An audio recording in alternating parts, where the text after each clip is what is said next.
Hello students, welcome to Learnalay. Guys, आज की class में हम क्लास 11 अकाउंटेंसी का chapter number 1 that is introduction to accounting discuss करेंगे and this is our first class for this chapter. आज की class में हम सीखेंगे what is accounting, the basic thing. Guys, आप कोई भी सब्जेक्ट कोई भी चीज करने जाओ तो सबसे पहले आपका उसका बेस पता होना चाहिए। यानी अगर आप कोई सब्जेक्ट कर रहे हो, आप अकाउंटेंसी ही कर रहे हो, तो आपको पता तो हो कि आप पढ़ने क्या वाले हो, आप किस बारे में पढ़ोगे, आपको क्या समझाया जाएगा, आपको क्या क्या चीजें हैं जो जाननी पड़ेंगी, और वही है इसका बेस। इनफैक्ट मैं आपको ये कह सकता हूं कि अगर आपको ये नहीं आता तो आपको यही नहीं समझ में आएगा कि आप कर क्या रहे हो। तो that is why it becomes very important for you guys to know what is accounting. क्योंकि जो आप पढ़ने वाले हो उसको वो है क्या, उसके बारे में जानना बहुत इंपॉर्टेंट है। तो let's begin what is accounting to you. तो गाइस, अकाउंटिंग में हम पहला चैप्टर जो आज पहला टॉपिक जो हम डिस्कस करेंगे वो है इंट्रोडक्शन टू अकाउंटिंग। यानी अकाउंटिंग क्या है उसका इंट्रोडक्शन। और एक और चीज, ये टॉपिक जो आज हम करेंगे आज की वीडियो में वो अपने आप में 3 क्वेश्चंस का आंसर है। यानी आपके 3 क्वेश्चंस का आंसर यहीं से मिल जाएगा। आपको वीडियो पूरी देखना है and you will come to know कि कैसे इस एक सिंगल क्लास में आपको अकाउंटेंसी चैप्टर नंबर 1 के 3 क्वेश्चन का जवाब एक साथ मिलेगा। राइट तो सबसे पहले हम बात करते हैं इंट्रोडक्शन टू अकाउंटिंग में। तो हम थोड़ा सा समझते हैं अकाउंटिंग है क्या। तो सबसे पहले तो आप ये समझो अकाउंटिंग होती क्या है। Accounting is nothing but keeping systematic records of the financial transactions that takes place in a business. यानी बिजनेस में होने वाली financial transaction, financial means what, money. जो मनी यानी पैसे की फॉर्म में हो, ये बात ध्यान रखनी है आपको कि पैसे की फॉर्म में ट्रांजैक्शन होनी चाहिए। That is why it is called financial transaction. Right तो accounting is keeping systematic records of financial transaction that takes place in the business, it is called accounting. बहुत ही सिंपल है। सबसे पहले आपको एक बात और बताऊं मैं कि अकाउंटिंग हर कोई करता है। You guys are watching this video और आप ये जान के शॉक्ड हो जाओगे कि अकाउंटिंग आप भी करते हो। भले आपको पता ना चला होगा अभी भी, ठीक है, लेकिन अकाउंटिंग आप भी करते हो। राइट जिसका मैं एक सीरियस एग्जांपल देता हूं आपको, ठीक है, कि आप एक 100 रुपए लेके आप मार्केट जाते हो। राइट और मार्केट से आप, मम्मी ने कुछ आपको 2, 3, 4 चीजें बोली और आप वो 3 चीजें लेके आए। तो आइटम 1, आइटम 2, आइटम 3। आइटम 1 आपका है 50 रुपीज का, आइटम 2 आपका आया 20 रुपीज का, आइटम 3 जो आया आपका आया वो कितना, 30 रुपीज का। राइट ये आप 3 आइटम मम्मी ने कुछ आपको ऑर्डर दिया, ठीक है, और आप ये लेके आए। और जब आप घर आओगे वापस, ठीक है, तो घर पे फिर मम्मी आपसे हिसाब मांगेगी कि बेटे 100 रुपए दिए थे, क्या क्या लाया। राइट तो आप उनको बताओगे कि मम्मी 100 रुपए का तो ये फर्स्ट आइटम लाया, 50 रुपए का ये, सॉरी 50 रुपए का फर्स्ट आइटम, 20 का सेकंड, 30 का थर्ड। तो आपने उनको बता दिया। तो what you have done is you have kept record of the financial transaction that you have made। यानी आपने ये जो फाइनेंशियल ट्रांजैक्शंस करी, तो ट्रांजैक्शंस का क्या मतलब होता है, लेन देन, लेना देना, किसी को पैसा देना और बदले में चीज लेना, इज कॉल्ड ट्रांजैक्शन। कैसी, फाइनेंशियल, क्योंकि वहां पे पैसा इन्वॉल्व है। राइट तो ये जो आपने ट्रांजैक्शंस की ना, ये फाइनेंशियल ट्रांजैक्शन है और इसका रिकॉर्ड आपने रखा। भले ही आपने अपने दिमाग में रखा, ठीक है, इसके लिए कोई बुक्स मेंटेन नहीं की, लेकिन आपने उसका दिमाग में रखा। तो दिस काइंड ऑफ अकाउंटिंग, हालांकि ये बुक्स में कहीं नहीं है, तो this kind of accounting is called informal accounting, जो हम रेगुलर बेसिस पे करते हैं, जिसके लिए हम कोई रिकॉर्ड्स मेंटेन नहीं कर रहे होते, है ना, या कोई हम ऐसे रिकॉर्ड्स मेंटेन नहीं कर रहे होते जो कि एक फॉर्मल तरीके से हो। लेकिन कंपनीज ऐसा करती हैं, कंपनीज फॉर्मल रिकॉर्ड्स मेंटेन करती हैं। And accounting is nothing but keeping systematic records of the financial transaction that takes place in the business, that's it. Right तो अगर मैं आपको बताऊं कि अगर इंट्रोडक्शन के बारे में जैसे मैंने बात की कि व्हाट इज अकाउंटिंग, तो accounting is keeping systematic records of the financial transactions. Accounting क्या है, कीपिंग सिस्टमैटिक, ठीक है, records of the financial transactions, right? ठीक है, फाइनेंशियल ट्रांजैक्शंस का सिस्टमैटिक रिकॉर्ड्स रखना ही क्या कहलाता है, अकाउंटिंग कहलाता है। It is as simple as that. But अब जैसा कि आप देख रहे हो कि अकाउंटिंग अकाउंटिंग के एंड में आपको आईएनजी दिख रहा होगा, राइट। तो आपने इंग्लिश में टेंसेस तो पढ़े होंगे और टेंसेस में आपको पता चला ही होगा कि जहां भी लास्ट में आईएनजी लग जाता है it shows process, that is it shows continuity, है ना,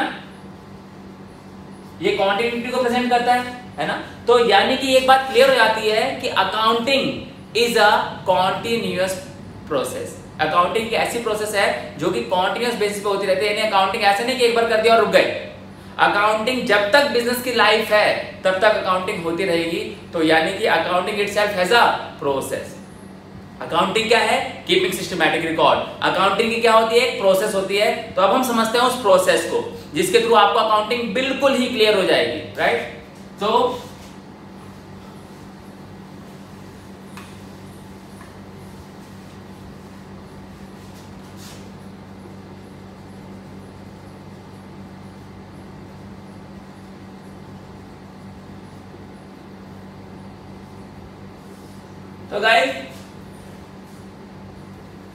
गाइस अब हम समझते हैं what is process of accounting, यानी हम जानते हैं कि accounting itself is a process.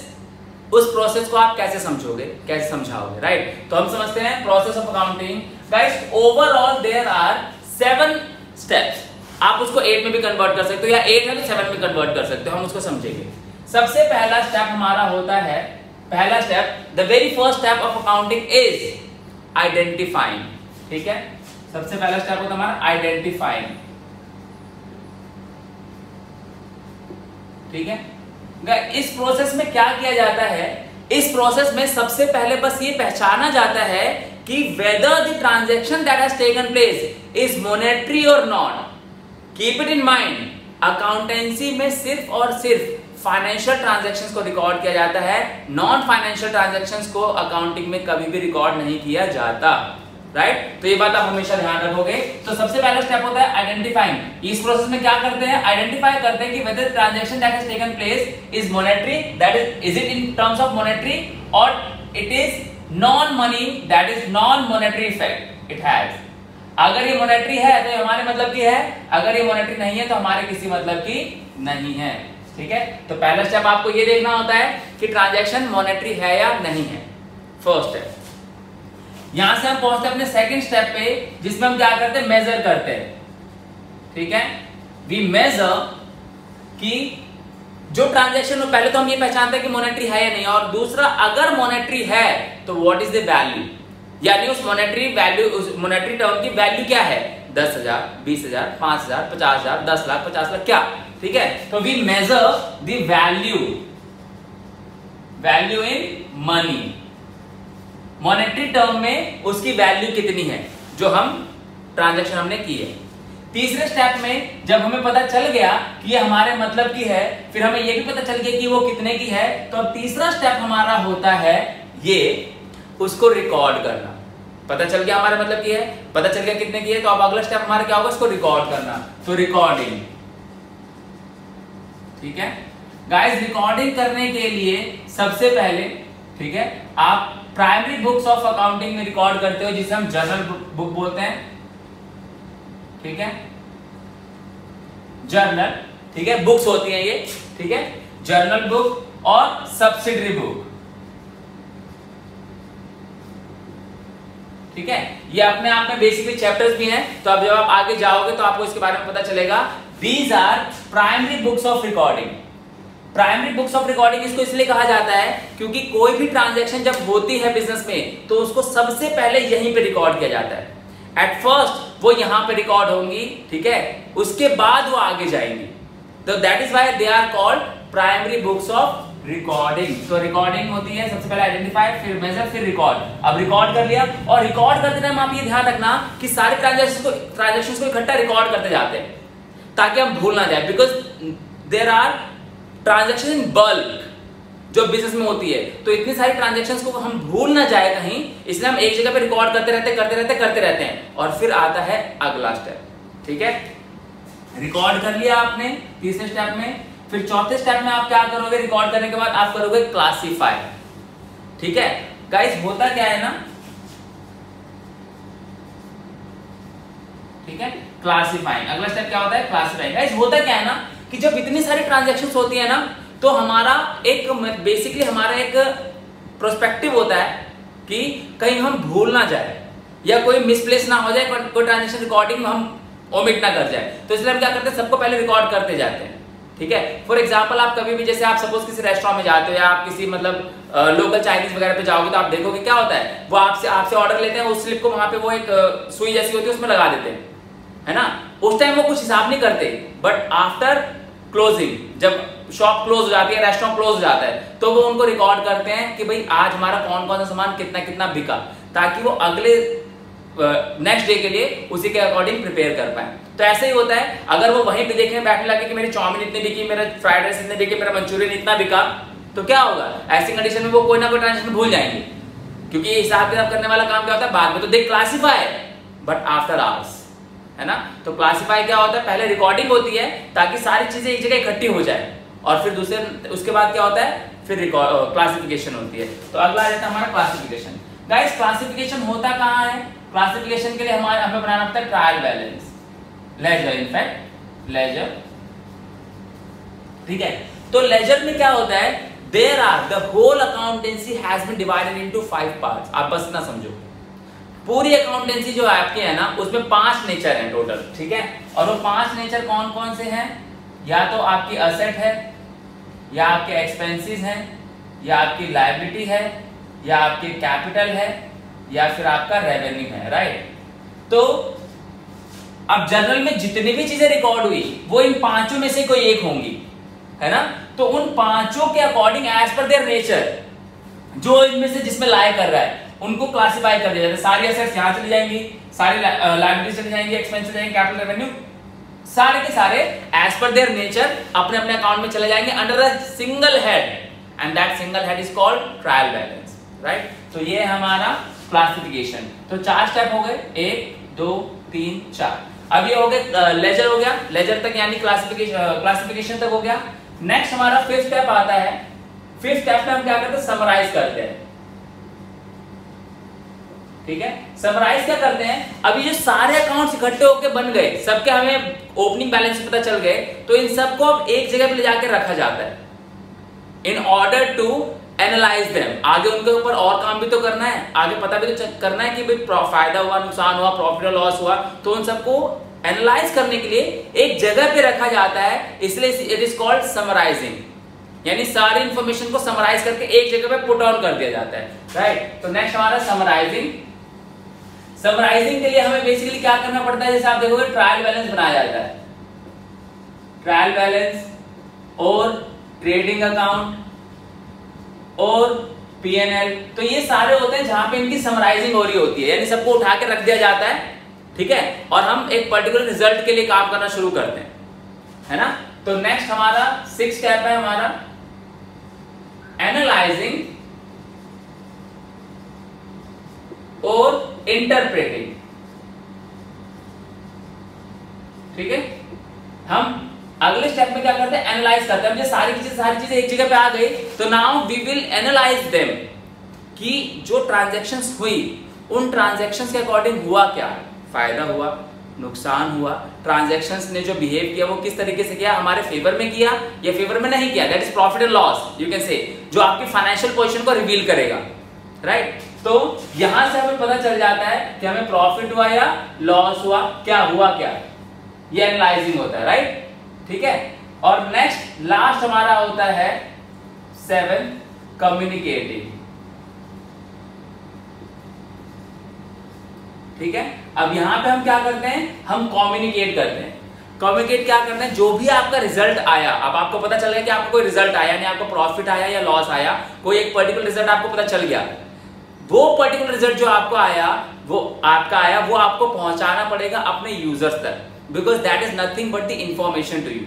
आपके पास एक इंफॉर्मेशन है कि आपकी कंपनी ने इतना प्रॉफिट कमाया या इतना लॉस हुआ आपकी कंपनी को, now you have that information and this information is needed to be shared. या आप अपने तक नहीं रखोगे, because you are not the only one who is concerned with the company.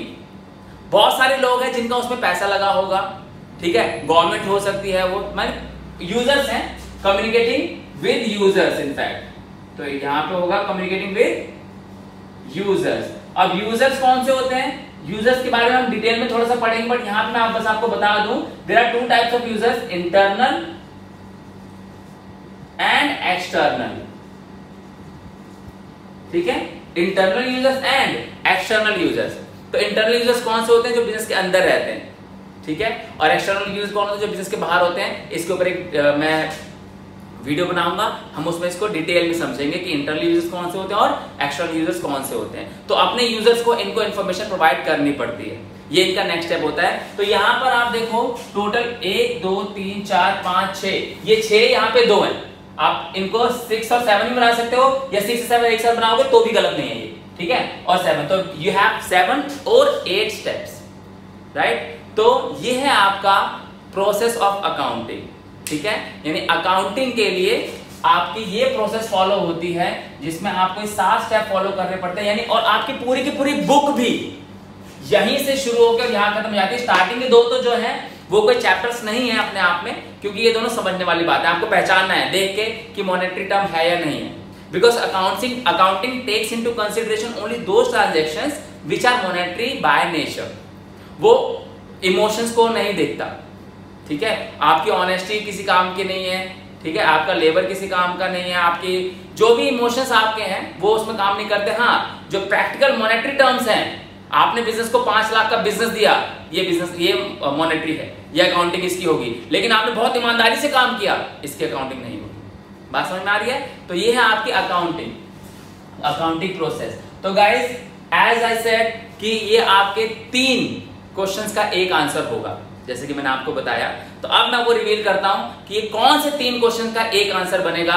अगर आपसे क्वेश्चन आता है कि व्हाट इज अकाउंटिंग, तो ये अकाउंटिंग की डेफिनेशन का आंसर है, ठीक है, अकाउंटिंग की ये डेफिनेशन है, ठीक है। अकाउंटिंग की डेफिनेशन क्या है? Accounting is keeping systematic records of transaction that has taken place in the business, और accounting is the process of identifying, measuring, recording, classifying, summarizing, analyzing, interpreting and communicating the result with its users। तो अगर आप definition लिखोगे ऐसे तो आपकी गलत नहीं होगी।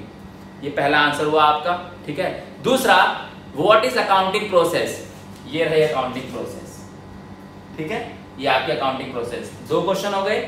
और तीसरा, what are the characteristics of accounting, यानी अकाउंटिंग के कैरेक्टरिस्टिक्स क्या हैं। तो कैरेक्टरिस्टिक्स ऑफ अकाउंटिंग भी यही होते हैं, है ना। अब आप इनके पॉइंट, ये आपके मेन पॉइंट्स हैं, अब आप इनको एलैबोरेट करके जब लिख दोगे तो वो आपके एक और क्वेश्चन का आंसर बन जाएगा, कैरेक्टरिस्टिक्स ऑफ अकाउंटिंग, राइट। तो गाइस एज आई सेड कि ये आपके 3 क्वेश्चंस का एक आंसर है, definition, accounting process and characteristics of accounting. 3 in 1 है ये आपके पास, ठीक है। सो गाइज आई होप आपको ये टॉपिक क्लियर होगा। If you guys have any doubt regarding this, please right me in the comment section, so that मैं उसके रिगार्डिंग एक और वीडियो अगर आपको चाहिए तो मैं बना दूंगा, ठीक है। तो please write your doubts in my comment section and also you can write your suggestions to me, right. So guys see you then in next video, till then take care of yourself. This is Pankaj Rai signing out.